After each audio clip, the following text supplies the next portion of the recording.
后来乡亲啊，便当的消息，有民众伫个连锁便当店买便当，食到一半，竟然发现分两壳，规个拢硬去。民众痛骂讲，这种卫生水准哪会敢摕出来卖咧？啊，头家讲，伊愿意负责。拍开便当阿爸，发现海大边啊，敢若有奇怪物件，敢若是槟榔壳、色水甲菜脯要共啊要共，若是无注意，就可能食落腹。当事人便当已经推到一半，看甲硬去，普遍先讲，这款的卫生水准也敢摕出来卖。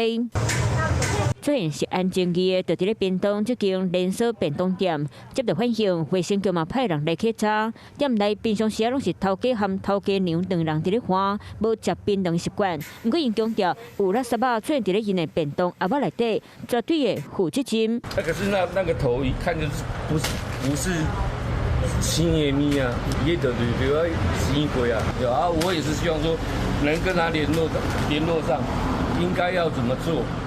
我应该甲那个卫生的，当然退钱给他那是一定的啊。店家尾也去留一千评论，厨房做工课所在会当看到白纸红字写需要挂嘴暗，工作人员嘛袂当食薰。当事人便当阿爸内底槟榔壳，到底是为倒位来下？